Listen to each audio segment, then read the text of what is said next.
अरे ये फिल्में टैक्स फ्री करने वाले लोग कफन तक पर जीएसटी लगा रहे हैं और ये गरीबों की बात करते हैं। झील में पानी बरसता है हमारे देश में, खेत पानी को तरसता है हमारे देश में, जिंदगी का हाल खस्ता है हमारे देश में, दूध महंगा खून सस्ता है हमारे देश में। आप अमीरों के कर्जे माफ कर रहे हैं, उद्योगपतियों के कर्जे माफ कर रहे हैं और यहाँ स्थिति ये हो गई है कि जो मिडिल क्लास उसकी जो रोजमर्रा की जरूरत की चीजें हैं उस तक पर आपने जीएसटी लगा रखी है। आप फिल्में टैक्स फ्री करते हैं लेकिन स्टूडेंट्स के प्रतियोगी परीक्षाओं के फॉर्म की फीस नहीं माफ कर सकते। आपको बाकी जगहों पर टैक्स लेना है, हर जगह टैक्स लेना है। मिडिल क्लास से आपका कोई रिश्ता नहीं। मिडिल क्लास तो आपसे कह रहा है कि मोहब्बत भाईचारे के दीवाने दिन ही लौटा दो, वो सस्ती दाल सब्जी के सुहाने दिन ही लौटा दो। ये अच्छे दिन तो अंबानी अडानी को मुबारक हो, हमें ऐसा करो साहेब पुराने दिन ही लौटा दो। प्रधानमंत्री जी जो सबको पक्का मकान देने वाला वायदा किए थे उसका क्या हुआ? वो एक बार इनके एक नेता एक गाँव में गए और उन्होंने गांव में कहा कि गांव वालों आओ मैं तुम्हारी समस्याएं समाप्त करना चाहता हूं। गांव वाले इकट्ठा हो गए।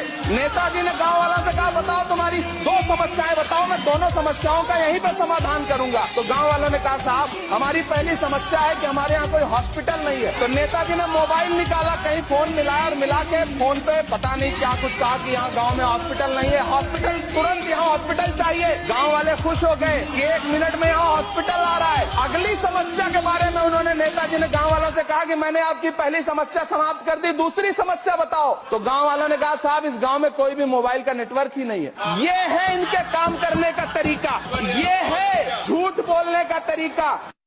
अरे ये फिल्में टैक्स फ्री